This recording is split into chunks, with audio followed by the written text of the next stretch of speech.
avons un programme qui est ici présenté aujourd'hui. Je vais vous lire très rapidement la liste des intervenants.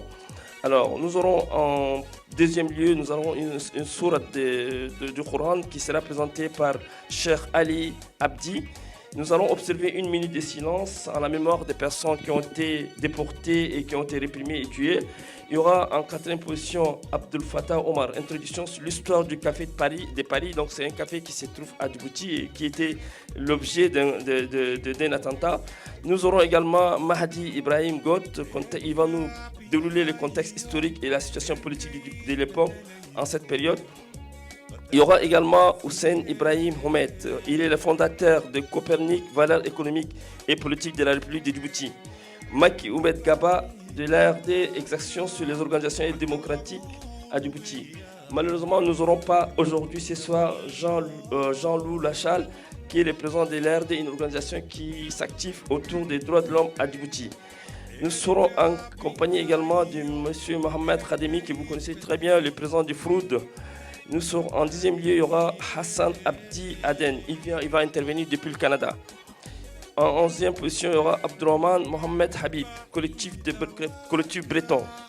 12e position, Ahmed Wali Hassan, membre du CVP, collectif des victimes du café de Paris, la parole d'outre-tombe. Ismaël Youssouf, président de la DAL depuis le Canada. Madame Aïcha Dabalé, présidente de COFEDE Vie. Elias Hassan, membre du directoire collectif pour une transition démocratique, donc c'est à Djibouti. Il y aura également parmi des intervenants Raymond Aïvi, que vous connaissez très bien, il est référent de Dynamique Unitaire Panafricaine, donc c'est un mouvement panafricain qui soutient les luttes africaines basées à Paris. Également, nous serons en compagnie du capitaine Omar Ali Hassan, membre du CTD, la tribalisation de l'armée et ses conséquences. Il interviendra depuis les États-Unis. Il y aura aussi Abdelkrim Yacoub Koundougoumi sur les dictatures africaines. Il est en même temps directeur Afrique de l'ONG Internet sans frontières. Il préside également le PAC, le projet pour une alternance crédible au Tchad. Nous serons également en compagnie de Rachid Hachi, membre du CVCP, écrivain, et il présentera ses ouvrages depuis le Canada. Nous serons aussi avec le député Ismaël, que vous connaissez très bien, Assoué, qui est là, et également les témoignages des victimes qui vont intervenir. Il y aura également une vidéo. Donc très rapidement, pour ne pas tarder, et compte tenu du contexte sanitaire et même le temps qui nous est imparti, j'invite M. Cheikh Ali Abdi à pouvoir nous lire une sourate Al-Fatiha du Coran.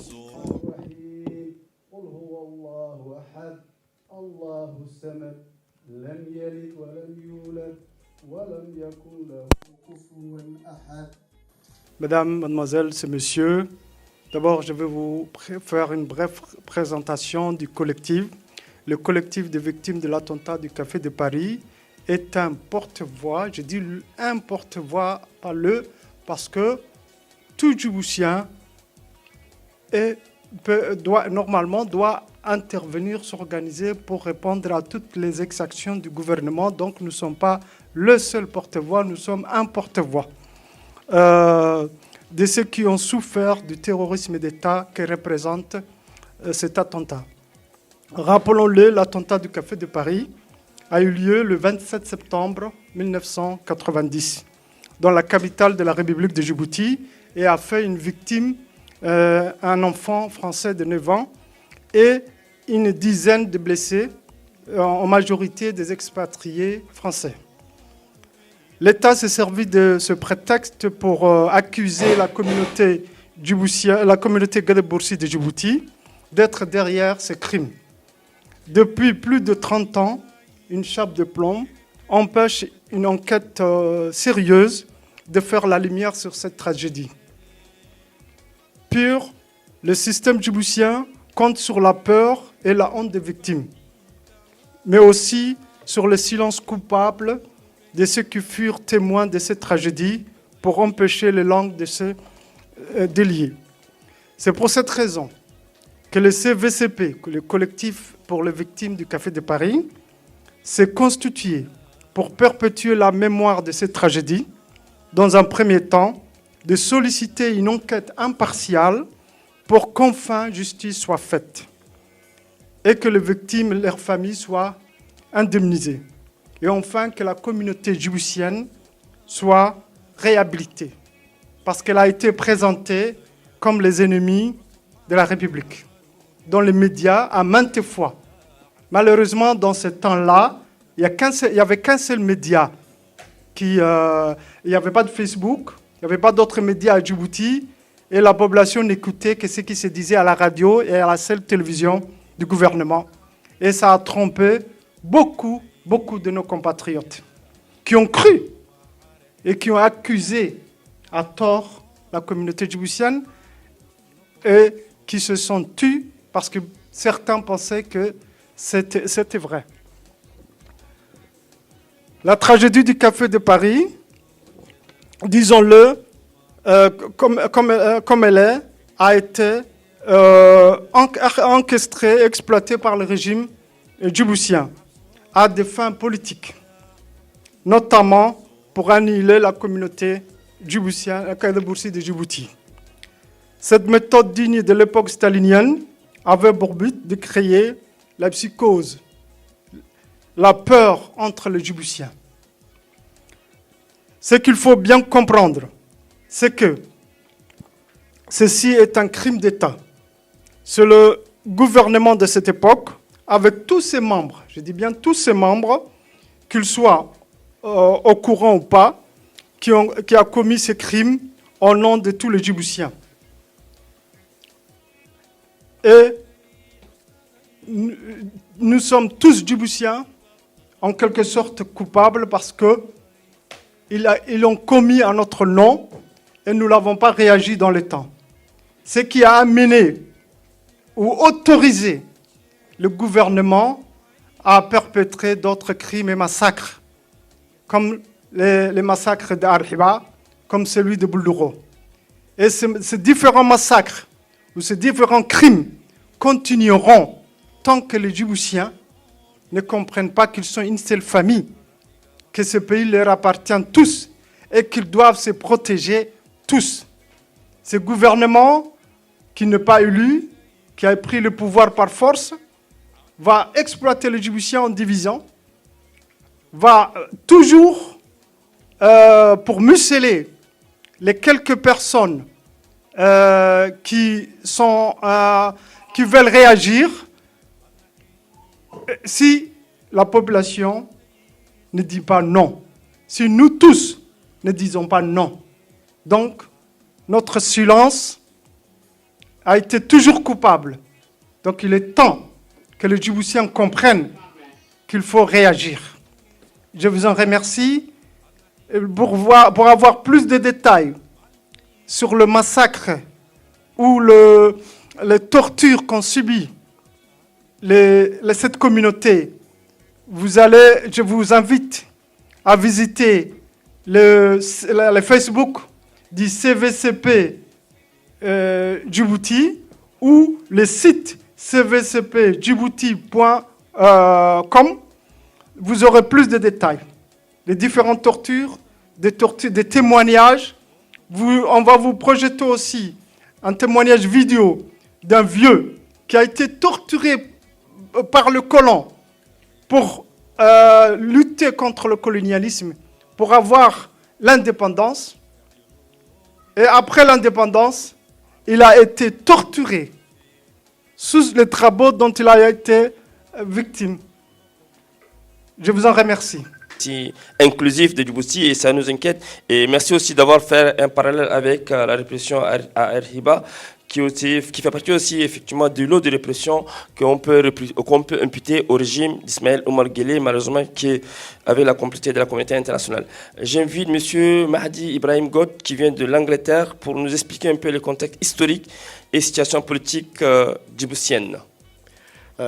J'étais présent en ces lieux, sur les lieux même, à quelques mètres plus loin, dans le restaurant dit d'Arta, à Djibouti, où je dînais avec mon épouse.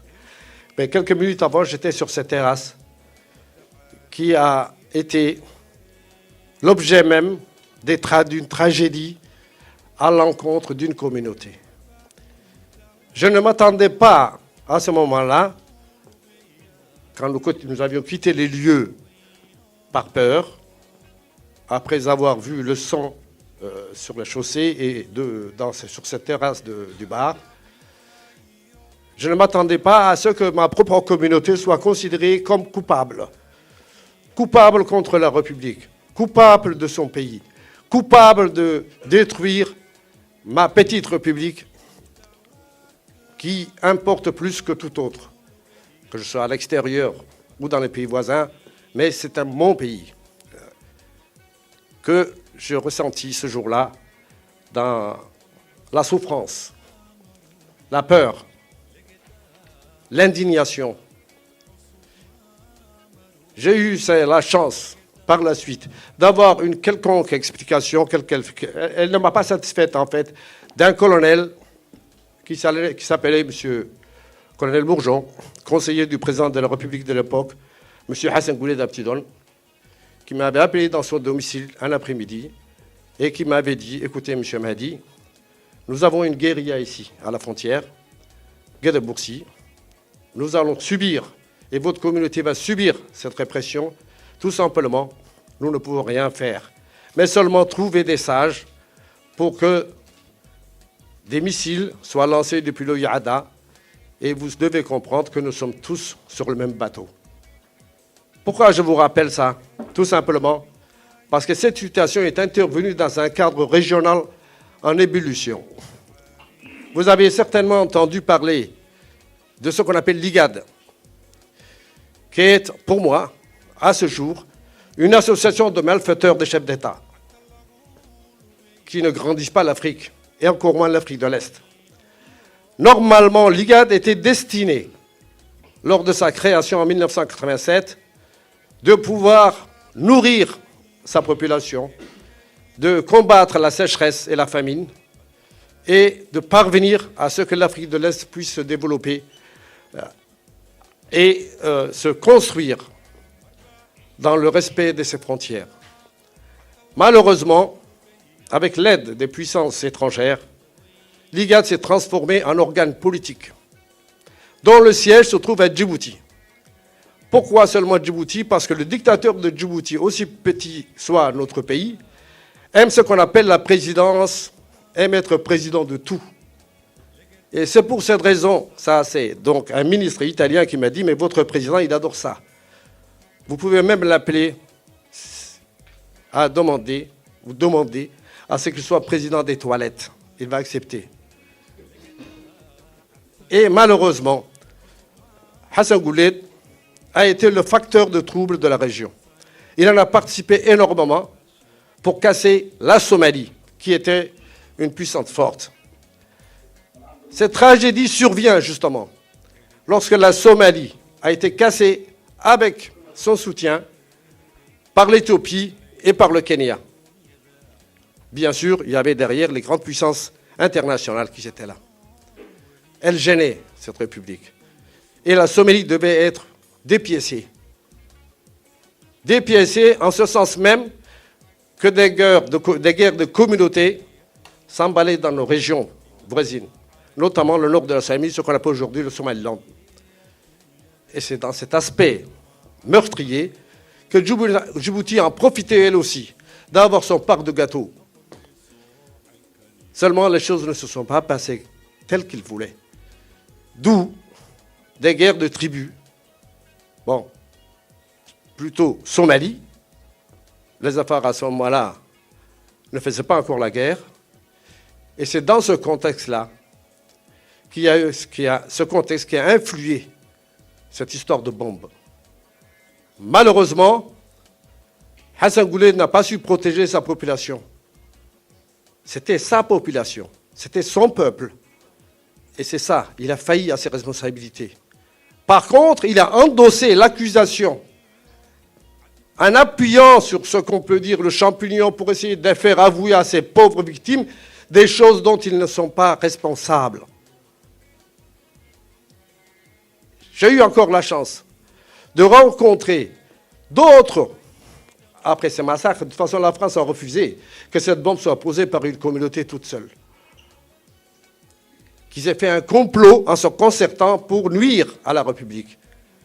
Ça n'a pas marché. il a trouvé d'autres responsables.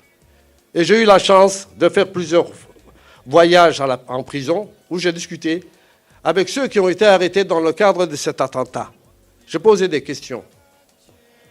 Le plus merveilleux de ces hommes qui avaient fait la guérilla pour libérer le pays, il s'appelait Awale Guélé, aujourd'hui il est mort, paix à son âme, avec qui j'ai discuté plusieurs fois, m'a bien expliqué comment les choses se sont passées.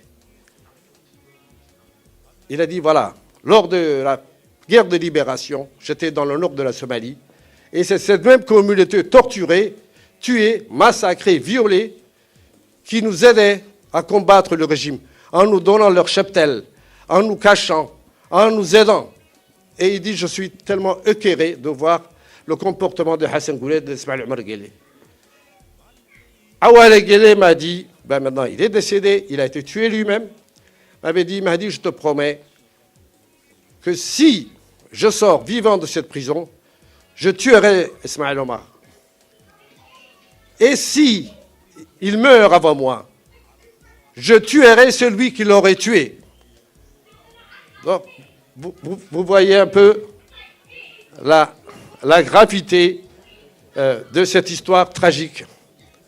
Cette histoire tragique qui est une mêlée, méli-mélo, entre une situation régionale bien définie, en proie à une guerre fratricide, et bien entendu, l'embrigadement, le viol, les tueries à la frontière, dans les prisons de cette communauté, qui d'ailleurs ne restera pas la seule dans l'histoire, mais d'autres ont suivi. Que ce soit les Afars, que ce soit les Issa, ce qu'on appelle les Boulouro, Arhiba, aujourd'hui on les nomme par les quartiers, mais bien entendu, et par un lieu dit Café de Paris, mais malheureusement c'est la même communauté qui est non seulement divisée, mais réprimée dans l'indifférence totale des autres. Le régime est prêt à prendre et à tuer un Afar, comme un Issa, comme un gars de Broussy, sans que les autres ne bougent. Sans qu'il y ait cette solidarité de sang, sans qu'il y ait cette solidarité d'espace, sans qu'il y ait cette solidarité humaine, sans qu'il y ait ce sentiment national, et bien sûr, si on peut dire, même religieux. La religion aussi te recommande à défendre ton voisin. Malheureusement, la situation a été telle qu'aujourd'hui, nous sommes encore un peuple divisé, un peuple en proie à cette chasse aux sorcières, tout en souhaitant tous les bonheurs à tous nos victimes du régime, dans l'au-delà. J'appelle seulement à l'unité et à la considération des uns et des autres pour sauver ce pays de la dictature de 44 ans, que je souhaite bientôt venir, la fin de cette dictature disparaître, et bientôt à une deuxième république, comme on le souhaite tous. Merci.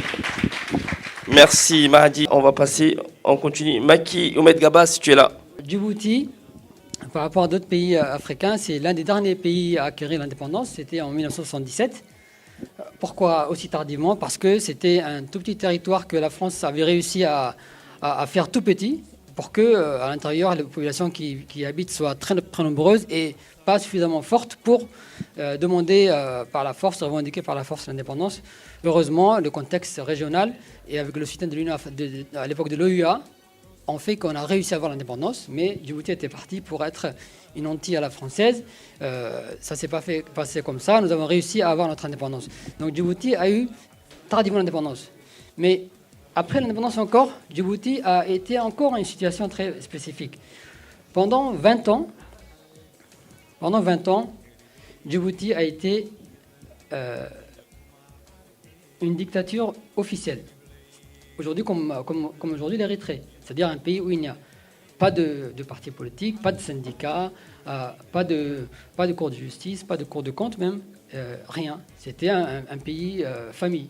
Voilà. Le président Hassan Goulet, il était là, il faisait tout ce qui lui passait par la tête et c'était sa famille proche qui était au pouvoir dans tous les domaines économiques, politiques, etc. Et cela, dans les années 90, après quand même plus de presque 20 ans de ces situations de pays inexistants, de pays familles, les Djiboutiens se sont révoltés et il a fallu qu'à Djibouti, on passe par une guerre civile fratricide pour que le gouvernement reconnaisse que la population n'est pas du tout d'accord avec cette situation et que les choses changent.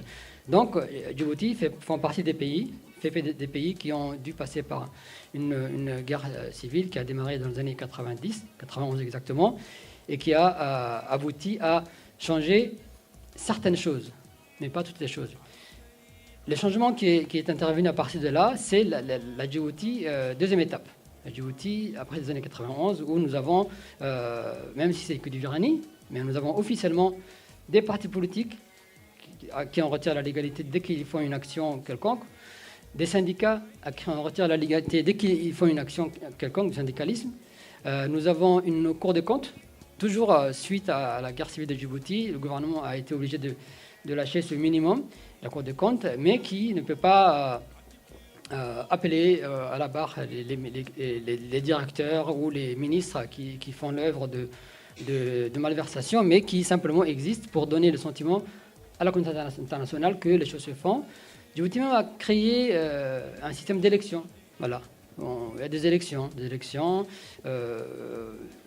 Ils ont réussi quand même, avec la Ligue arabe, avec la francophonie et avec l'Union africaine, à avoir des observateurs. Mais tout ce qui était observateur tel que l'Union européenne ou autres observateurs avertis de la situation refusaient de venir être observateurs à Djibouti parce que les conditions n'étaient pas réunies. Donc, quand même, il y avait du faire semblant. C'était mieux que la situation d'avant la guerre civile, puisque c'était une situation de faire semblant de la démocratie. C'était comme ça, donc des années 90 jusqu'à là, les années 2020. Nous sommes dans les 2020. Le faire semblant continue absolument aujourd'hui. Et chaque fois que une communauté, une région ou des citoyens, au sens global, veulent se révolter, il y a ce que vous voyez là. Il y a les tueries de masse. Il y a les prétextes à n'importe quel acte reproché à des personnes qui n'étaient même pas responsables, mais qui fait qu'on condamne, on met en prison, on torture, on tue, parce que le prétexte est toujours le même.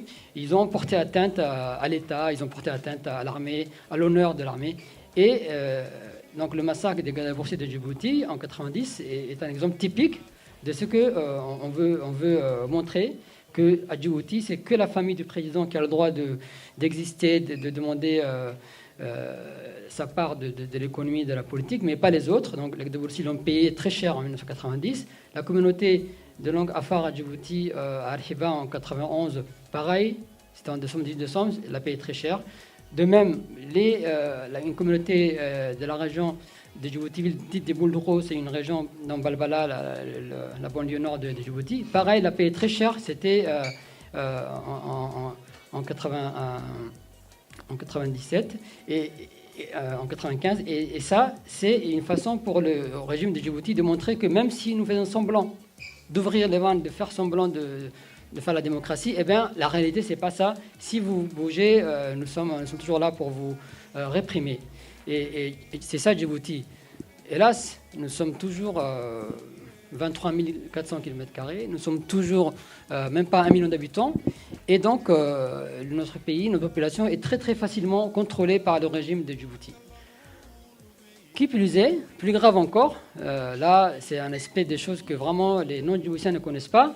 À Djibouti, nous avons des bases militaires, 5 bases militaires permanentes, la base militaire américaine, chinoise, française, italienne, même japonaise, la seule base militaire au monde, qui sont là, qui sont installés à Djibouti, qui contrôlent le passage de la mer Rouge, parce que c'est un passage important, 40% du pétrole du monde passerait par là, 10% du commerce mondial passerait par là, et aussi Djibouti est frontalier avec la Somalie, où des pirates attaquaient des bateaux sur la mer Rouge. Donc l'opération Atalante de l'Union européenne a consisté à installer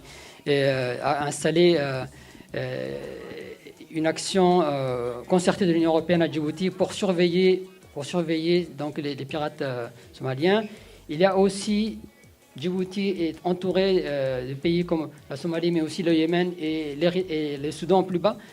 Et là encore, c'est des pays considérés comme soutenant l'islamisme. Et pareil, depuis Djibouti, des drones américains décollent pour aller attaquer directement des véhicules où sont supposés être à bord des islamistes Shabab de la Somalie ou des islamistes du Yémen. Donc Djibouti est une plateforme pour toutes les bases militaires du monde pour des raisons et politiques et militaires et économiques. Mais en retour, ces bases militaires ferment totalement les yeux sur la situation interne à Djibouti. Hein. Les élections se passent mal. Ils n'ont jamais fait une observation. Les citoyens sont arrêtés, sont torturés. Aucune réaction de la communauté internationale de Djibouti. Donc on se demande à quoi sert alors la communauté internationale, 6 pays qui se regardent en chien de faïence, qui font une guerre froide entre eux tout seuls sur un territoire de 20 000 km², mais qui ne rapporte absolument rien à Djibouti en termes de témoins. Témoigner de ce qui se passe à Djibouti, ni les Américains, ni les Chinois, ni les Français ne le font, ni les Japonais et ni les Italiens. Voilà Djibouti.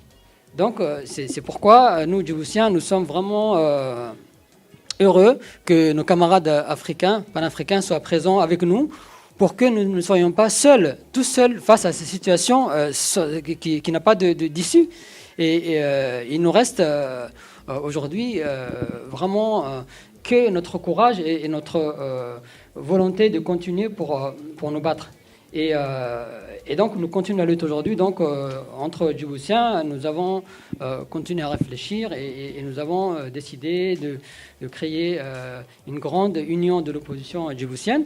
Et j'espère que nos amis de tout pays seront toujours présents avec nous pour nous soutenir. Il y aura une présentation de cela à une autre occasion de conférence. Mais il faut savoir, donc, dans ces situations très difficiles, les Djiboutiens se sont unis et ont créé un grand groupe d'opposition, de personnalités et aussi de Ligue des droits de l'homme dans le même cadre qui s'appelle la CTD, c'est-à-dire la Charte pour la transition démocratique à Djibouti. Ça signifie que l'opposition djiboutienne, dans ce cadre-là, réfléchit à quelle situation, quelle organisation économique, politique, sociale, technologique, etc. Comment faire que demain Djibouti, après cette dictature, sera gérée. Et dans un cadre très très professionnalisé, nous travaillons dans le cadre de plusieurs commissions techniques à préparer cette situation. Donc nous vous demandons donc d'être présents à nos côtés et de faire en sorte que la CTD réussisse. Et merci les amis d'apporter votre soutien à cette idée. Avant de devenir membre du parti politique du Mouvement populaire pour la libération, j'étais responsable du centre d'information sur Djibouti, qui a commencé un peu avant l'indépendance, qui dénonçait les exactions d'abord coloniales et ensuite les exactions post-coloniales. Et à ce titre, l'attentat de Café de Paris révèle 2 choses. D'abord, la politique d'attentat, qui a été inaugurée quelques 6 mois après l'indépendance. On a connu l'attentat du palmier en zinc, qui à l'époque a permis aux dirigeants de casser, de dissoudre un des partis politiques qui était contre le parti unique et qui en même temps qui a commencé cette dérive tribale, qui a consisté à rendre responsable toute une communauté d'un attentat que finalement que des agents du pouvoir avaient orchestré. Et à l'époque, c'était les Afars. Et donc, les arrestations, les tortures, les morts, c'était une politique d'attentat. C'était le début. Ça leur a permis d'asseoir le parti unique et de dissoudre les partis qui n'étaient pas pour les partis qui étaient contre les partis uniques. Et en même temps, ça a donné une dérive d'un côté partisan, mais en même temps tribal. Ce qui a déclenché à l'époque la démission de M. Ahmed Al-Hamon et qui avait parlé du coup d'État tribal par rapport à son copain, de son ami, indépendantiste Hassan Goulen. Ça, c'est les premiers attentats. Il y a eu un deuxième attentat que les gens n'ont pas bien... ça n'a pas été aussi médiatisé que celui des palmiers zinc, parce que dans l'attentat des palmiers zinc, il y a eu des victimes françaises. C'était l'attentat de 1979. Ismaël Omar Guelleh, il a orchestré un attentat contre soi-même, contre lui-même. Ça a permis d'arrêter des cadres du mouvement populaire de libération à l'époque, comme le regretté Aramis, et comme Jean-Marie, comme d'autres, comme Ali, comme Aïta Assou, tout le monde. Et donc, c'est la première fois qu'on entendait parler d'Ismaël Omar Guelleh en tant que figure politique. Donc, pourquoi on attente à la vie d'un chef de sécurité, finalement? Et c'est ce qui a permis à Ismaël d'asseoir un peu son autorité et qui a consolidé son pouvoir sur le reste. Et d'ailleurs, ça, c'était un attentat assez cool. Ensuite, il y a eu l'attentat du Café de Paris. Alors, c'est vrai qu'il n'y a pas eu assez de... On n'a pas beaucoup parlé de l'attentat du Café de Paris. Et tout de suite après, c'était la communauté Gadaboursi qui a été, comment dirais-je, qui a été attaquée. Et donc, vous en avez parlé. Et moi, j'étais en France, à Paris, avec d'autres militants de droits humains, que nous avons dénoncés auprès d'Amnesty International et d'autres organisations. À l'époque, il n'y avait pas beaucoup, j'allais dire, des Djiboutiens d'origine Gadaboursi pour pouvoir dénoncer ça. Mais étant donné que c'était des Djiboutiens et que c'était quelque chose qui était vraiment... c'est l'innocence même, parce que après, les Français ont découvert que c'était d'autres qui avaient fait les attentats et tout ça, et qui étaient instrumentalisés par le pouvoir. Et donc, on a connu toutes ces périodes-là. Ça, c'est la première chose. La politique d'attentat, ça a été au cœur du pouvoir des Djibouti. C'est comme ça qu'il s'est consolidé au fur et à mesure. Et puis, il y a deuxième chose, c'est qui révèle l'attentat de Paris, du Café de Paris, c'est le ciblage de la répression, c'est le ciblage des massacres. On massacre parce que tu appartiens à telle communauté. Alors, sans frontières, il faut le dire, en 1989, des réfugiés afars d'Aoussa,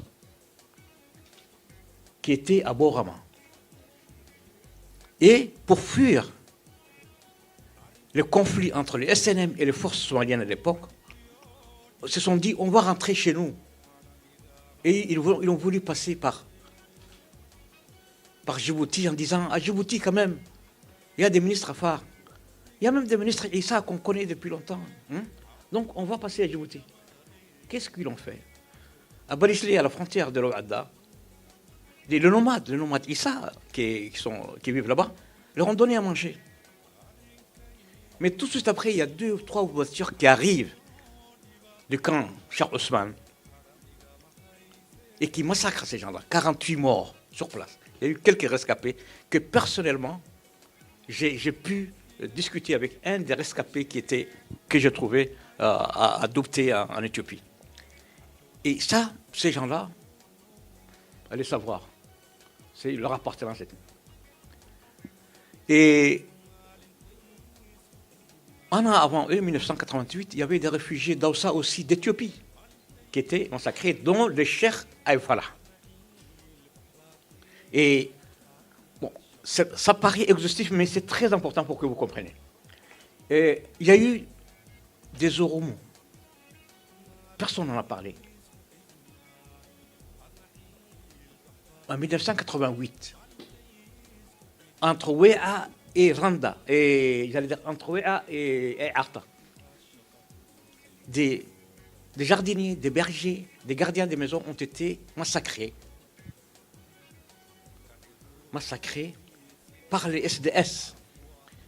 J'ajouterai une chose très importante. Il ne s'agit pas de guerres communautaires, il ne s'agit pas de guerre civile, il ne s'agit pas des civils qui tuent les autres civils. Il s'agit d'un pouvoir d'État qui massacre. C'est les services de sécurité qui ont massacré ces pauvres Oromos. C'est Zakaria en personne qui a donné l'ordre à tuer les affaires d'Aoussa, les réfugiés d'Aoussa. Et pour vous dire, c'est très exhaustif ce qui s'est passé depuis ça. Il y a eu beaucoup Dans la région de Dikil, il y a eu des massacres. Dans la région d'Obo, il y a eu des massacres. Dans la région de Sajora, il y a eu des massacres. À Djibouti, il y a eu des massacres dont on parle souvent, c'est le massacre d'Al-Hiba et de Boulourou. Mais ces massacres-là, comme l'a dit un de nos amis tout à l'heure, il ne faut rien oublier. Et j'arrive aujourd'hui à vous parler de ce qui s'est passé le 1er et le 2 août. Sous nos yeux. Des gens ont été lynchés. Des gens ont été brûlés vifs. Des gens ont été tués. Il y a eu, selon le rapport de LDDH, il y a eu 17 morts qu'on a pu recenser. Il y a 35 disparus qu'on n'arrive pas à trouver. Il y a eu 120 blessés par balle. Et c'est la police. C'est la police, c'est pas des civils. Il n'y a pas eu... Je lisais aujourd'hui dans un article souvent dont ils ont les secrets à Jeune Afrique, il disait c'est des guerres civiles qui s'est passées entre deux communautés et qu'Ismaïl était le garant de stabilité pour empêcher ces guerres. Non, c'est la police qui a tué.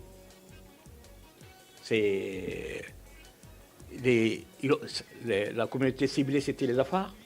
Il y a eu 17 morts et 120 blessés par balle, dont la majorité était par balle. Et il y a eu des disparus. Donc là aussi, c'est pour vous dire, dans tous les cas de figure, ceux qui sont impliqués, c'est l'État. C'est les services de l'État. Lorsqu'on parlait de 18 décembre 1991 à Al-Hiba, pour la première fois, il y a eu une réunion à la présidence du gouvernement. Et que l'armée, dans toutes ses composantes, l'armée, la marine, la police, la gendarmerie, tout le monde, ont encerclé un quartier habité par les Afars. Et il y a eu les massacres qu'on sait.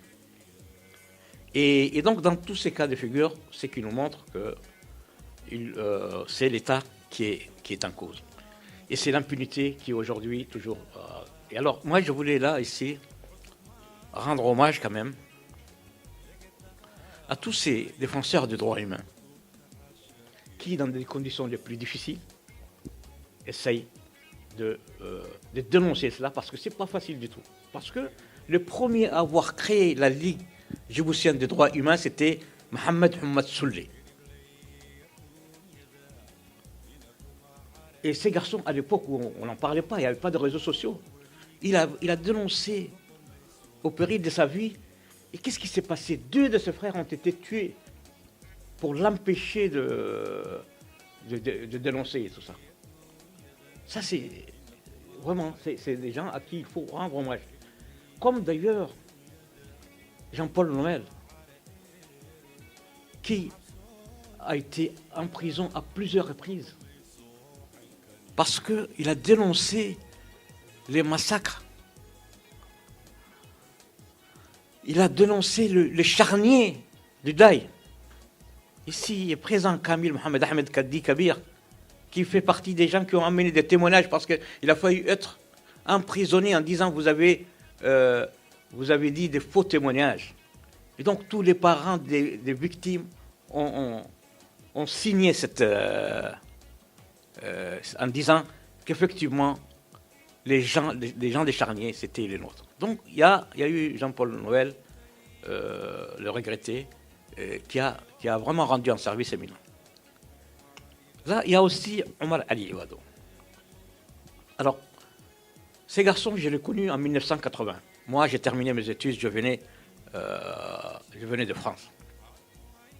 Et lui, il était arrêté dans le cadre de l'affaire Randa, déjà, arrêté et torturé. On a ramené un avocat et l'avocat a été refoulé. Ces garçons m'ont impressionné parce que le jour de leur procès, il a dit, avant de faire notre procès, faisons le procès des gens qui nous ont torturés. Et c'est lui qu'on a retrouvé après en 1999 à 98 en prison, qui est devenu le vice-président et aujourd'hui, dans des conditions qui sont les plus difficiles, il essaye de nous informer sur les arrestations. Souvent, l'arrestation dans la ville, c'est médiatisé, on voit les photos. Mais les arrestations qu'on a dans les brousses, aujourd'hui, il y a 2 jours, il y a toute une famille de 6 personnes qui ont été arrêtées au Daï. Et chaque fois qu'on arrête, on torture. Et au lac Assal, il y a eu 5 personnes qui ont été arrêtées. Et c'est ces messieurs-là qui aujourd'hui, qui dénoncent. Et c'est pour ça que je voulais rendre vraiment un hommage. Alors, il faut combattre la bête immonde. Comme disait Bertrand Brecht, le ventre est encore fécond, d'où surgira la bête immonde. Pourquoi j'ai dit ça? Vous voyez fleurir dans les réseaux sociaux des gens qui aujourd'hui, en chair et en os, vont déclarer librement en disant on veut exterminer les communautés X, Y, Z. On le voit chaque jour. Et souvent, lorsqu'on regarde de près ces gens-là, souvent, ce sont des gens qui sont payés par le pouvoir. Mais, quand même, que les gens doivent dénoncer ces choses-là. Pas en notre nom. Il faut que les gens puissent dire, pas en notre nom, vous n'allez pas exterminer les communautés en notre nom.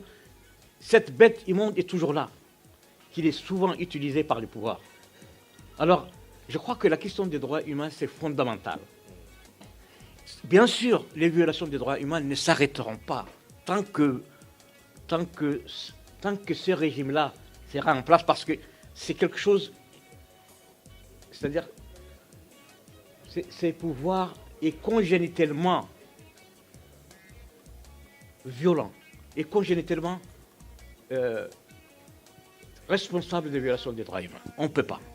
Mais toujours est-il, le fait de dénoncer, et je voulais aussi dire un grand chapeau quand même à Jean Louchal, qui depuis 1991 dénonce avec nous, et dénonce même des fois tout seul, les violations des droits humains.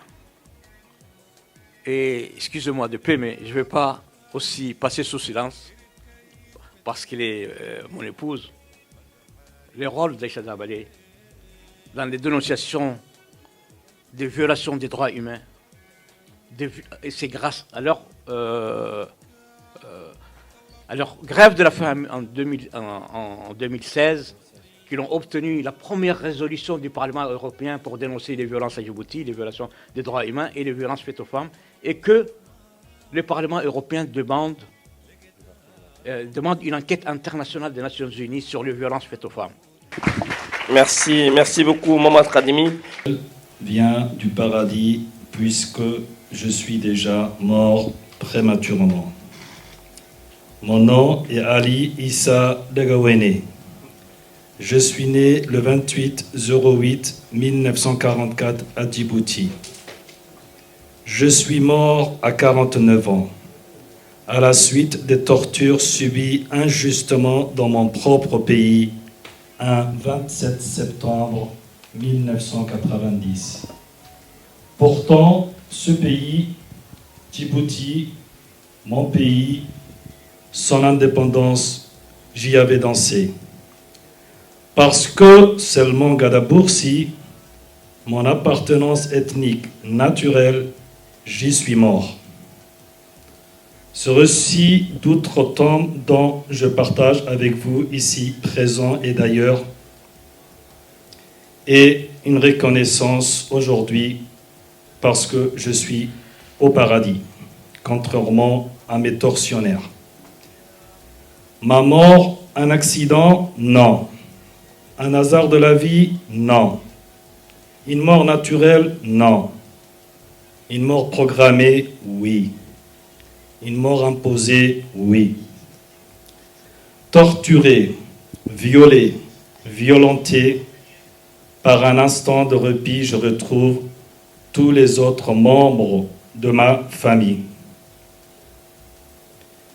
Avec un visage congestionné par la torture, je venais de partager ce petit moment de repli avec ces jeunes, vieux, hommes, femmes, enfants.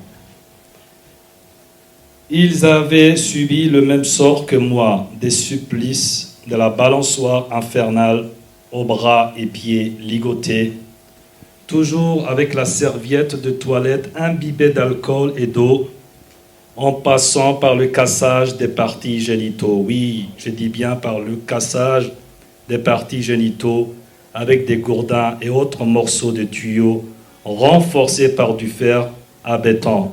Enfin, par la pénétration de bouteilles dans le rectum. Tous assis à même le sol en béton trempé, ils saignaient de partout.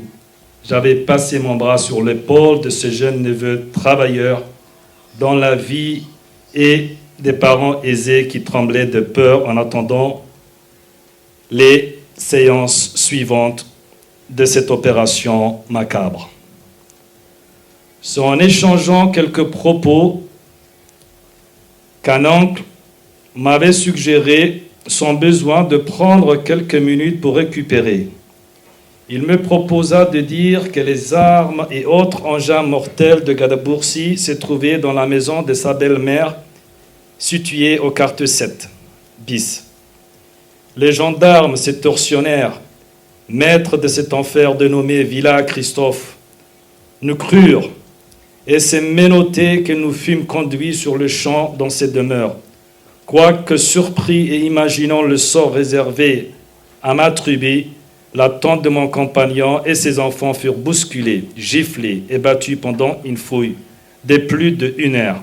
En fin de compte, les tortionnaires nous demandèrent où se trouvaient ces armes de destruction massive de la République. La réponse du neveu fut « Écoutez-moi bien, il n'y a rien ici. Nous avions besoin de plus de temps pour la suite de vos tortures. Vous pouvez nous ramener maintenant, nous sommes prêts. » Après un retour à la case départ, Christophe, la boucle criminelle relançait son périple sous la conduite de ces hommes aux sombres yeux et qui, dans la vie de tous les jours, avaient ces visages des prosélytes coraniques quand ils allaient prier, surtout les vendredis. Tous, surtout s'en prenant aux ennemis et aux maîtres et aux traîtres, avec une virulence que rien ne saurait freiner. Les Gadaboursi, cette communauté nationale, sont moqués, vilipendés, jetés dans le même sac. Certains furent torturés, d'autres furent laissés seuls en cellule au secret pendant longtemps, et ils ne recevaient que des rations de famine. Pis, ils furent suspendus par les mains et battus jusqu'à ce qu'ils acceptent de signer les aveux qu'on leur demandait. C'est sur la base de tels aveux arrachés par la torture aux accusés que l'édite communauté a été déclarée organisation criminelle. Les aveux qui furent retenus comme preuve à charge au procès avaient été obtenus après avoir gardé ces hommes au secret, seuls dans une cellule, pendant plusieurs jours pour interroger les accusés. Les tortionnaires leur mettaient une cagoule noire sur la tête et ils les frappaient ensuite au visage avec des coups de poing. Ils leur donnaient des coups de pied et les battaient avec des flexibles en caoutchouc. Sur les 300 cas de l'enquête d'Amnesty International, 250 de ces torturés avaient reçu des coups de pied dans les testicules qui leur avaient été laissés, qui ont laissé des blessures inguérissables. C'était un moyen standard, écoutez bien, c'était un moyen standard utilisé dans les interrogatoires par ces criminels barbares, hélas, djiboutiens. Il y a des pratiques différentes pour les tortionnaires à Djibouti, une sorte de tarifs tribaux, la sodomie et le tabassage des parties génitales, dans le but de tuer la virilité, ou à défaut de rendre stérile, était un traitement d'abord expérimenté et réservé dans un premier temps au seul Gadaboursi avant d'être appliqué à l'ensemble de la communauté nationale, avant d'être également appliqué aux Afars et autres compatriotes. Combattre l'essence même de ce qui fait de toi un homme était le mot d'ordre qu'ils avaient reçu.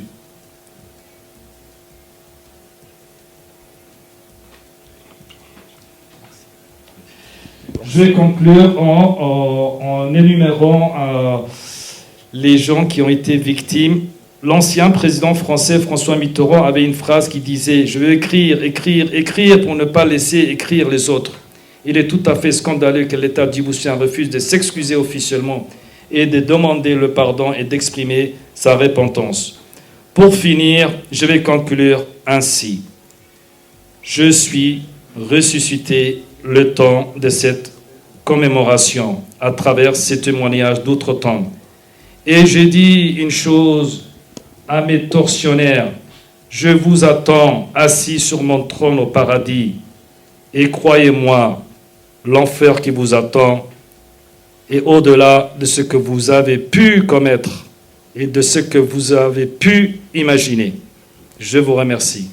Nous voulons entendre M. Raymond. Chers combattants de lutte, je vous salue. Je voudrais vous saluer au nom de la dynamique unitaire panafricaine que nous avons portée sur les fonds baptismaux il y a de cela seulement un an, c'était en septembre 2020.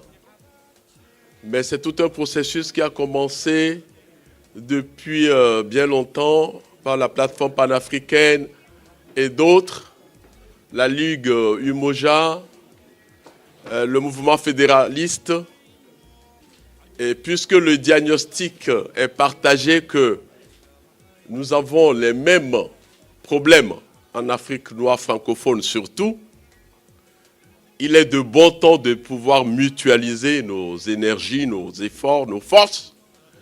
C'est en cela que les consciences sont éclairées et vous n'êtes pas sans savoir que, à la veille des questions électorales, que ce soit en Guinée-Conakry, en Côte d'Ivoire ou au Togo en 2020, c'était au point fort de ces événements-là que cette dynamique unitaire panafricaine a vu le jour parce que le mot d'ordre était non au 3e, 4e, 5e mandat, au 1e mandat.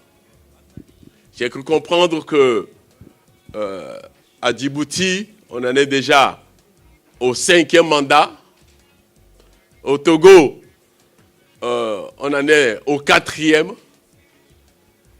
À Conakry, en Guinée-Conakry, nous avions vu là où le 3e mandat a conduit le professeur Alpha Condé, un ancien de la FEANF, très important à souligner. Je voudrais ensuite dire que oui, vous avez raison de commémorer ces massacres parce que le devoir de mémoire nous l'impose pour construire le futur. C'est aujourd'hui que ça se construit et le devoir de mémoire doit nous éclairer sur la route donc de cette construction. Et c'est juste cette vision panafricaniste que la dynamique unitaire panafricaine voudrait dire que nous devons apprendre des erreurs passées. Nous devons apprendre de nos erreurs depuis le temps que nous cherchons la souveraineté de notre continent africain. Quel paradoxe de voir un continent aussi immense de ses richesses naturelles.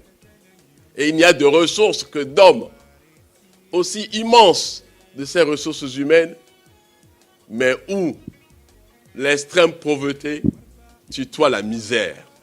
Quel paradoxe.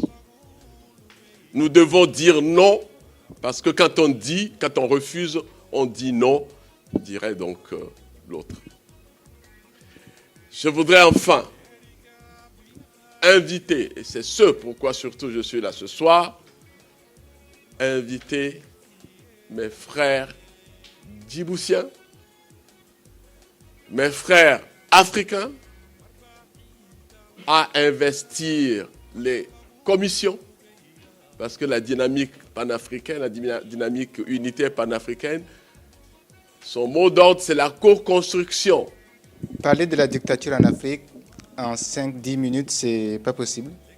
Donc je vais essayer d'être vraiment assez très court. Et si après on aura des débats et des conférences. La question que je me suis posée quand Macky m'a demandé de parler des dictatures en Afrique, c'était est-ce que les sociétés africaines étaient des sociétés dictatoriales? Est-ce que par essence, nos sociétés, avant l'arrivée de la colonisation, est-ce que nos sociétés n'étaient pas des sociétés démocratiques? Est-ce qu'il y a un système de régulation sociale de pouvoir qu'il y avait avant l'arrivée de la colonisation? Cette réflexion m'a amené à regarder un peu l'aventure de ce qu'on a appelé la démocratie en Afrique, jusqu'à nos jours.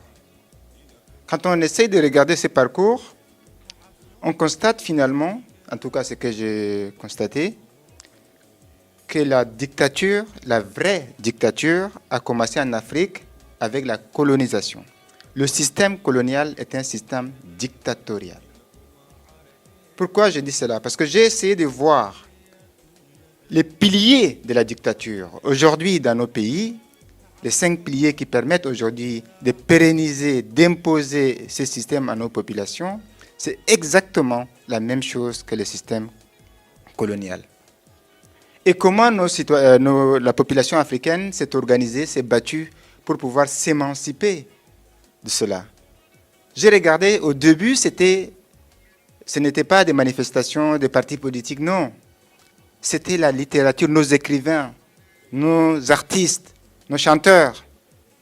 Vous vous souvenez, pendant ceux qui ont dénoncé le système colonial, Camara Lai, Enfant Noir, Batouala, quand on regarde La vie d'un boy de Ferdinand Yono, quand on regarde Ole Soyinka, quand on regarde Senghor qui a écrit aussi, quand on regarde Aimé Césaire et tous ces grands de la littérature africaine, leurs premiers ouvrages, c'était de combattre le système colonial pour libérer la population africaine sous cette dictature coloniale.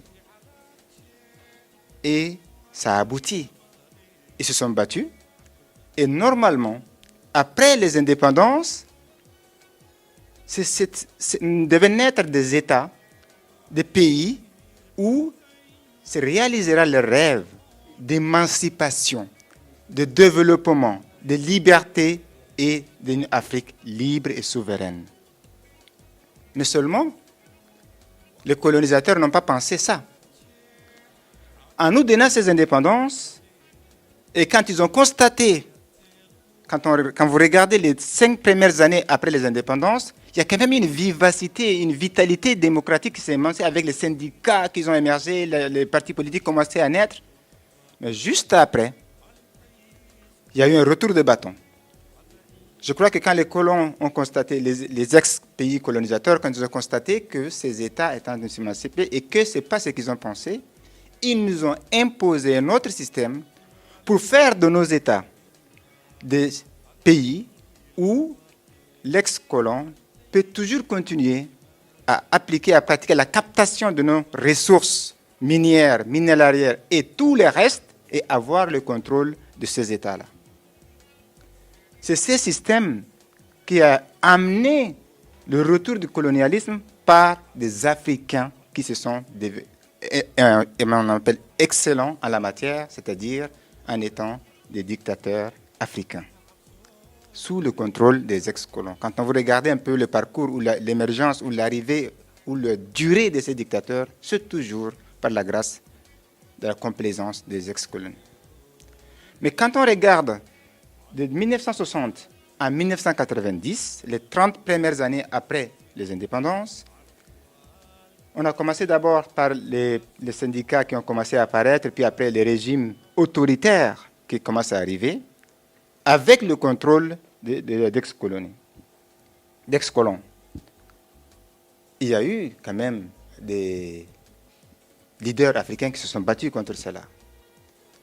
Mais la pesanteur de la géopolitique internationale, la guerre froide, les idéologies, les affrontements des puissances ont fait que la démocratisation de l'Afrique n'était pas la priorité ou l'intérêt de ceux qui essaye de maintenir la main sur l'Afrique.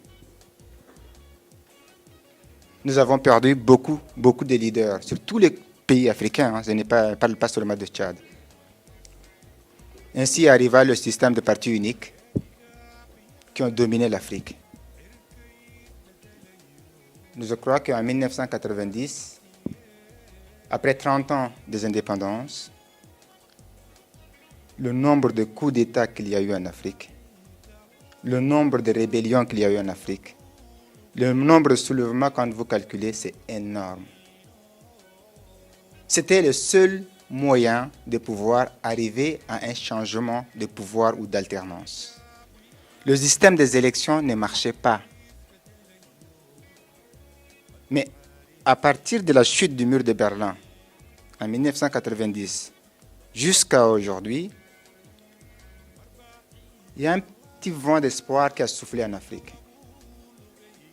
Grâce à ce renouvellement générationnel de l'Afrique, grâce à cette montée de l'intelligence de la nouvelle génération, grâce à l'apparition de nouvelles technologies, grâce à la montée en puissance des diasporas africaines qui étaient parties dans les années 80 et qui sont parties en exil et qui sont mobilisées à l'extérieur de l'Afrique. Parce que c'est là où j'ai dit le rôle de la diaspora dans la démocratisation, c'est la pierre angulaire de ce système. Nous avons constaté que dans tous les pays africains où il y a cette dictature, ce pouvoir autoritaire, les militants étaient à l'extérieur. Jusqu'à ce que la fin de l'apartheid de Nelson Mandela et tous les autres étaient partis à l'extérieur pour pouvoir combattre ce système de domination. C'est de ça que je me suis dit, finalement, la diaspora africaine était la solution. Le fer de lance. Même les résistances armées sont obligées de sortir de notre système avant de revenir. Maintenant, ce qui m'intéresse beaucoup quand j'ai regardé un peu cette génération africaine, parce que moi, franchement, j'ai arrêté de penser en djiboutien, en tchadien, en congolais, en camerounais. J'ai arrêté de penser en ça. Je me pense juste en compatriote africain. Parce que c'est la seule façon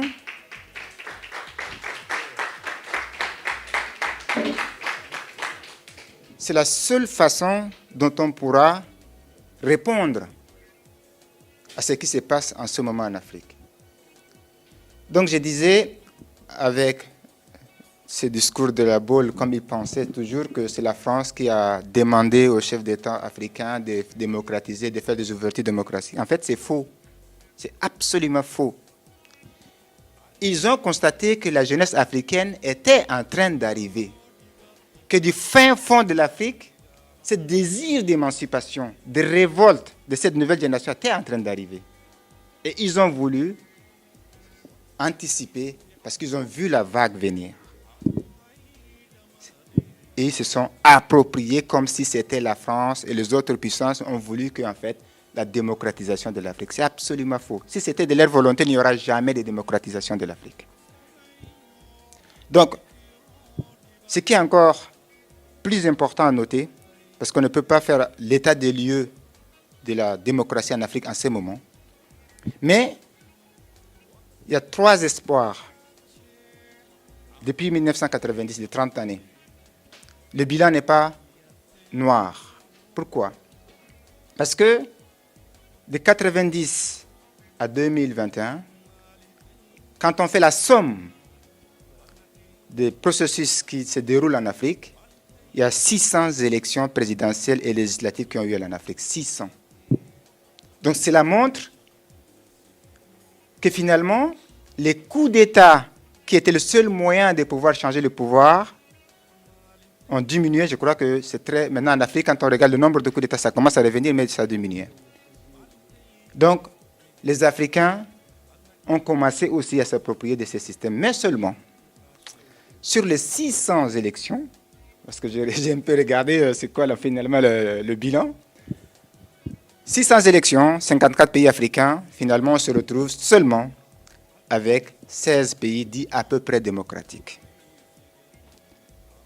Donc cela montre qu'il y a d'un côté une maturité de nos citoyens, d'ailleurs ils sont déjà matures, bon, je préfère plutôt une appropriation de ces moyens d'alternance démocratique, et de l'autre côté, par la main gauche, avec l'aide des puissances coloniales qui aident ces potentats, ces dictateurs à être place, à aussi s'approprier de cet outil processus démocratique, la biaiser, la tricher, la tripatouiller avec des technologies qu'on leur a données.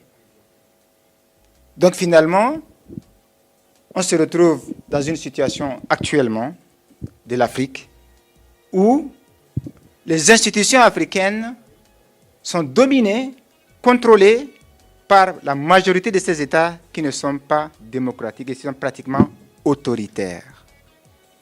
Je donne juste un exemple. Makaël m'a parlé du Tchad. Regardez le cas du Tchad. J'applique juste cet exemple sur le cas de nos institutions. Idriss Déby devient président de l'Union africaine, un président qui est au pouvoir pendant 30 ans, qui a organisé 5 élections, qui a gagné pendant 5 fois, qui a changé la constitution, qui a emprisonné, assassiné des opposants sous le regard complaisant de la communauté internationale. Mais pourquoi que tout le monde connaît la nature de Déby? Pourquoi personne ne dit rien, ni à l'Union africaine, ni dans les autres institutions? Parce qu'ils se tiennent tous par le nez. La France donne un soutien inconditionnel à Déby parce qu'à travers Déby, il a accès à nos institutions. La diplomatie africaine, les institutions africaines. Si Déby est là, la France est là. Dans nos institutions sous-régionales, la CEMAC, Déby est le président, donc la France est là. Quand on regarde G5 Sahel, là où ces potentats sont là, ceux qui le soutiennent sont là. Donc ce qui fait que finalement, ces élections qui avaient porté l'espoir de notre peuple ont aussi été détournées et accaparées. Et c'est là où j'ai fini et je reviens. Donc finalement, quelle est la réponse à donner maintenant, actuellement, face à ce qui se passe en ce moment? Djibouti, c'est pareil. Guélia, on lui dit, finalement, organise des élections, c'est bon. C'est comme si organiser la démocratie, c'est limité à l'organisation des élections. C'est ça la question. Donc, au Tchad, comme vous l'avez constaté, et je l'ai dit tout à l'heure, nous avons compris. Voilà pourquoi nous avons opposé à ce régime les méthodes possibles et envisageables de lutte contre ce genre de régime. À l'intérieur, on se bat avec la société civile, les partis politiques. À l'intérieur aussi, sur les frontières, la résistance armée, on le soutient et on les défend, on les légitime. À l'extérieur, dans la diaspora, on se mobilise ainsi pour pouvoir répondre simultanément avec les 3 moyens à ce régime. Et ça a marché. La résistance tchadienne a réussi à mettre hors d'état de nuire ces dictateurs en avril. Mais seulement, la France, Macron, a pris le fils de ce dictateur et l'a mis à sa place. Et au nom de quoi cette fois-ci? Ce n'est pas au nom de la démocratie. Ce n'est pas au nom des droits de l'homme. Non. Au nom de la lutte contre le terrorisme. Au nom de la sécurité. Au nom de la lutte contre l'immigration clandestine qui remonte en Europe. Il a convaincu même les pays européens de venir le soutenir parce qu'aujourd'hui, nos États sont devenus la frontière sud de l'Europe. Vous voyez? Maintenant, les droits de l'homme, ça ne les intéresse pas. Ce n'est plus de clauses de défense ou de clauses de partenariat ou de clauses où on donne d'aide budgétaire. Avant, on demandait les droits de l'homme. Aujourd'hui, on ne demande même plus.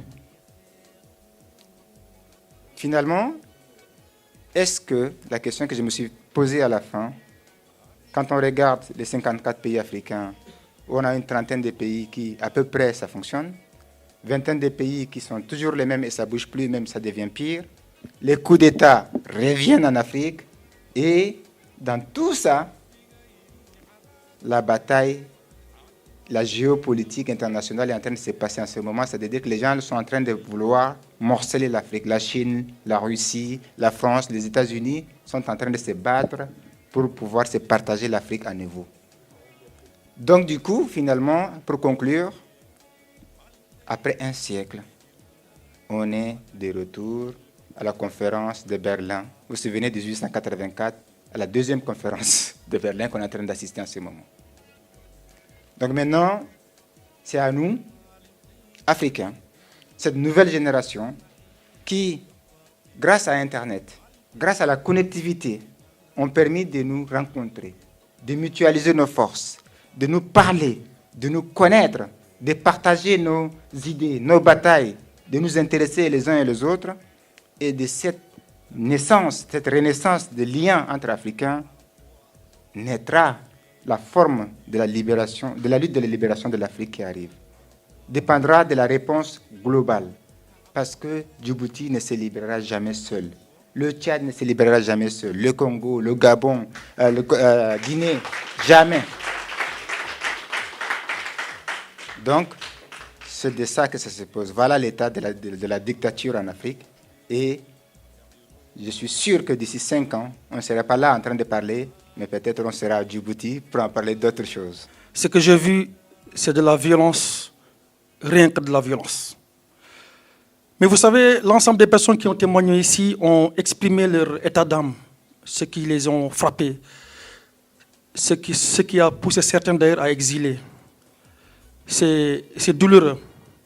Mais c'est dans la violence et c'est dans la haine que nous, on peut se rebeller. Parce que la prise de conscience débute à partir de cette violence. Et cette même violence dont a fait exposer mon frère Abdelkarim sera celle-là même qui nous donnera de la force, nous en tant que combattants de la liberté. Et la France, qui est à l'origine de l'ensemble des maux qui nous arrivent, va se rendre compte que nous y arriverons parce que nous avons appris beaucoup de choses d'elle, de ses coups bas. Vous savez, quand j'entends mes frères dire que nous sommes des États indépendants, je sursaute et je souris et je passe. Parce que nous n'avons pas d'indépendance. Les indépendances que nous avons, c'est des indépendances de papier, du drapeau et de l'hymne. Le jour qu'on saura qu'on est indépendant, mais je vous assure ce jour-là, le monde saura qui est l'Afrique.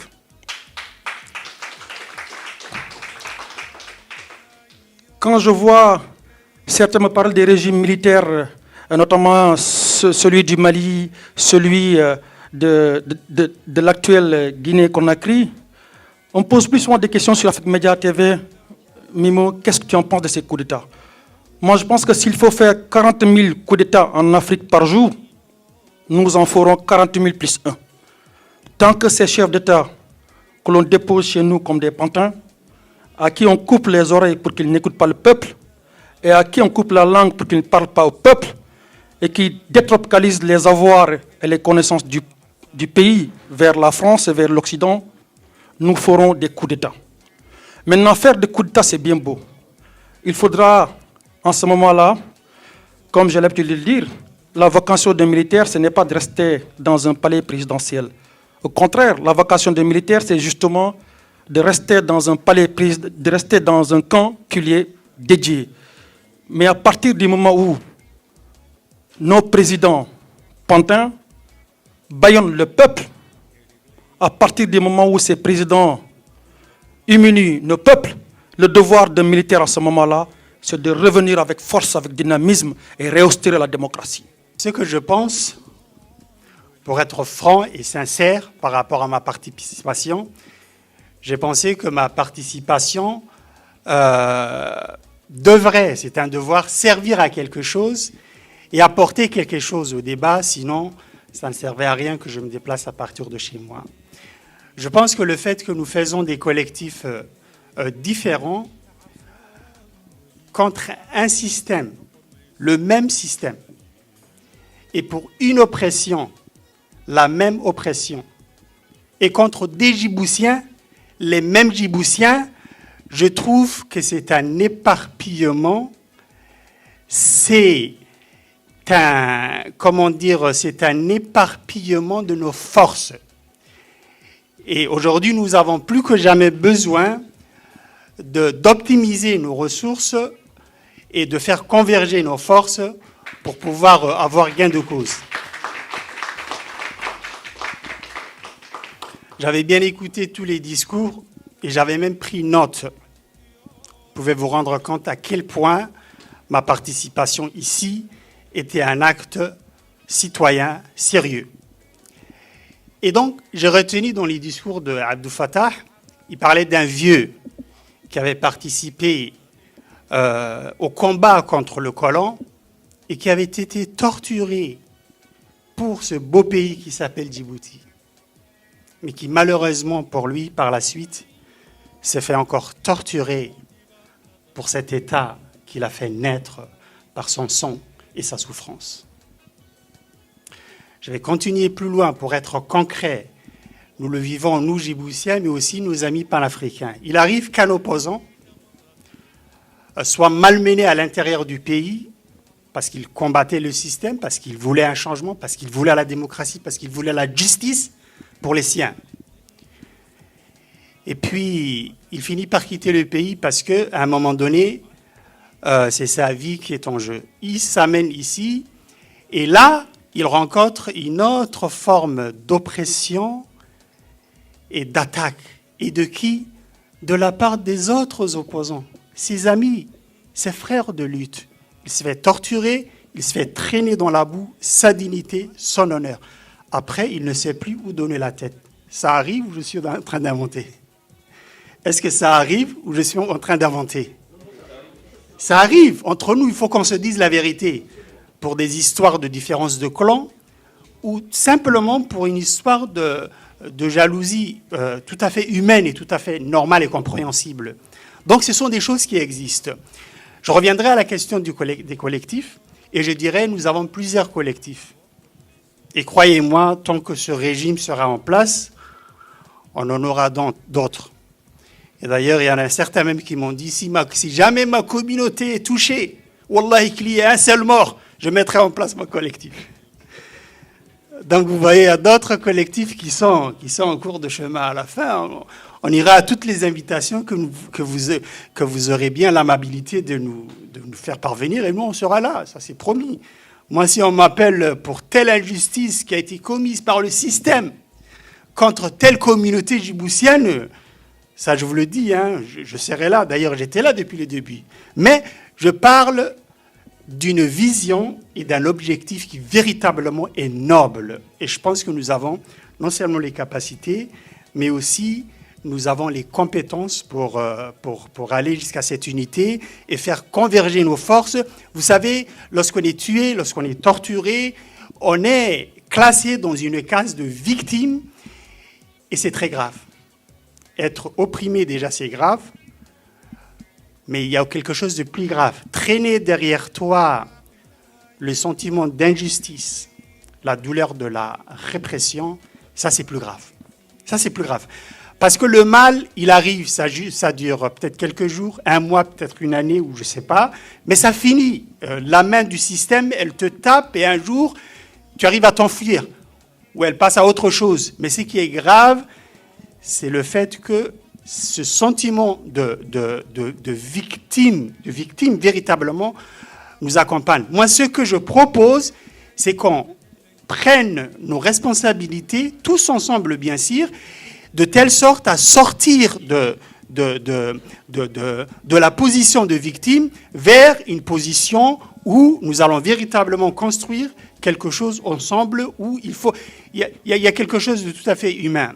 La manière dont tu programmes la chose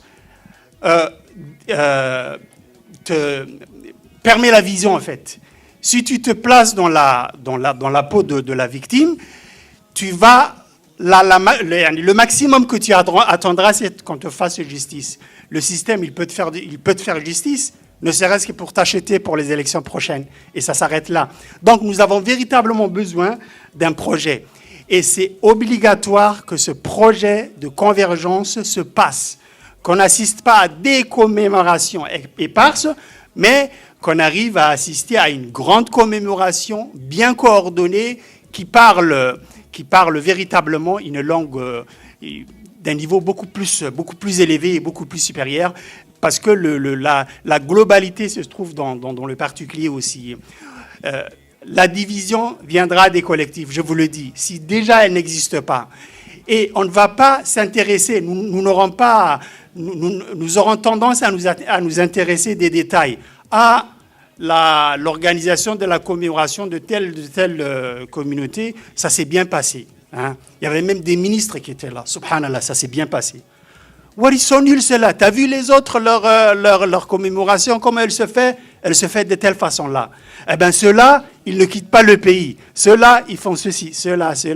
Et à l'intérieur de ces petits écarts, nous aurons beaucoup de travail et beaucoup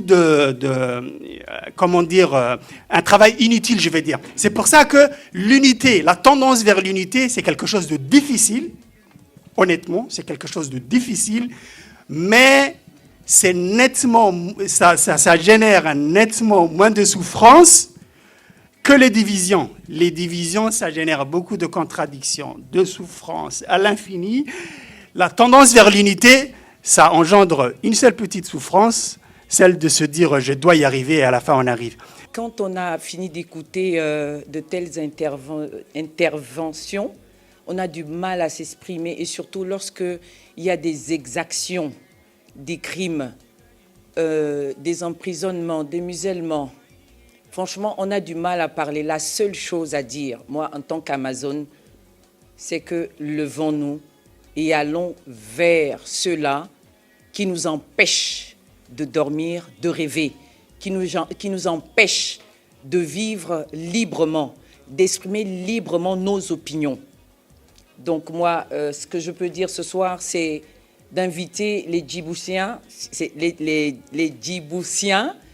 à rester debout. C'est vrai que j'ai souvent vu certains avec nous au Gabon, et ça m'a donné beaucoup de courage, et je me suis rappelé, tiens, ils ont toujours été avec nous, je vais les retrouver ce soir, peu importe l'heure, le temps que ça me prendra.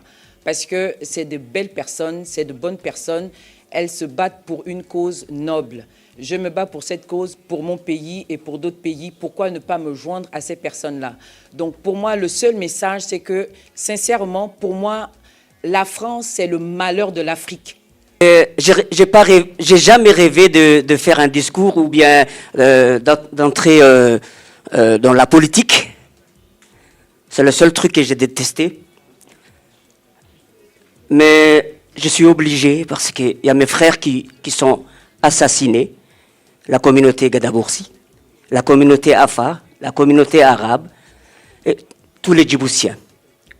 Ce soir, je voudrais un peu partager mes émotions et tristesse à la famille Gadaboursi, les victimes des cafés de Paris et tous les victimes de l'injustice de IOG, Ismaël Omar Guelleh. Donc c'est avec une grande émotion, effectivement, que j'ai appris, effectivement, ce drame que j'ai suivi dans les années 90, soit dit en passant. Parce que la Corne de l'Afrique était quelque chose qui me touchait. D'ailleurs, j'ai fait même une conversion. Hein. Je suis passé de catholique à orthodoxe et éthiopien. Et dans mon nom éthiopien, on m'appelle Wolde Johannes. Bon, donc c'est pour vous dire que le sentiment fort que j'avais d'accroche avec les pays de l'Est, de l'Ouest, de l'Est de l'Afrique, pardon. Et les événements de Djibouti m'ont énormément touché. Et les événements aussi d'Érythrée, on n'en parle pas souvent. Et ce silence fait de nous des coupables de ce qui s'y passe. Avec Affaire Worky, comme vous le connaissez très bien, c'est vraiment la Corée de l'Afrique. Je ne veux pas obtenir le micro. Je terminerai tout simplement en vous disant que voilà, je vous soutiens.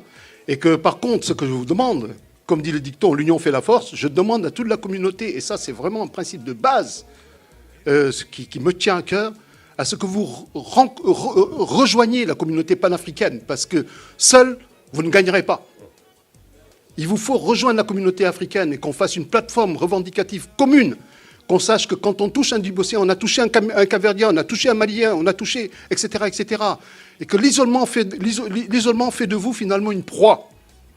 Fera de nous une proie. Donc mutualiser, comme disait monsieur, nos forces dans une plateforme revendicative commune. Yes, I can do that. What I spoke about was, in fact, I was saying thank you for all the people for coming here and for really feeling with us what the massacre would happen, the massacre that happened to our people. And then I was explaining, I was apologizing for them because I couldn't speak the French language. And I explained one thing, Djibouti is a multi-community people, one Anfa, Somalis with different tribes, some Arabs who settled there, and really all of them are suffering because of the government and the system. What we need, what I was suggesting was the rule or the government must be rotating. The Anfa must be given a chance to rule the entire time, 5 years. The Somalis also with different tribes be given some time, really. And even the Arabs who settled there for a long time ago and who really has the right to be citizens also be given a time to rule. And that is, and people should be compassionate, not fighting each other and torturing each other, and not torturing each other, not oppressing each other. Democracy means you give the chance the people to rule, not only you. You can't stay 42 years without changing. His uncle was the leader before, then he replaced him, and now they are 42 years ruling from the independence, and nobody changed it, and nothing changed. So that is what I was talking about, really, and I was explaining democracy needs really peace, and democracy needs that everybody be given the chance or the right to rule the land. Excusez-nous, d'abord, la conférence a commencé tard et la conférence a été longue. Et premièrement, je vous remercie au nom du collectif qui a organisé cette conférence de votre présence, de présence de nos amis et frères africains. Et donc, et tous les Djiboutiens. Bon, je ne vais pas remercier les Djiboutiens parce que c'est leur devoir, je pense. C'est leur devoir, mais aussi pour les Africains, c'est aussi un devoir pour l'Afrique. Un devoir pour l'Afrique de lutter ensemble. Parce que nos adversaires, ce n'est pas un seul pays, c'est presque toute l'Europe, même la mondialisation. Aucun pays développé ne veut que l'Afrique se développe parce que c'est leur,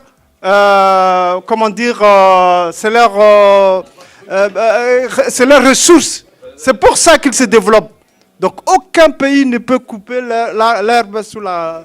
Donc je demande à toute l'Afrique de s'unir pour libérer l'Afrique. Au temps de lutte l'indépendance, toute l'Afrique était liée. Djibouti était les indépendantistes djiboutiens avaient des liens avec tous les indépendantistes africains. Il y avait à Djibouti, ça s'appelait LPAI, lutte pour l'Afrique.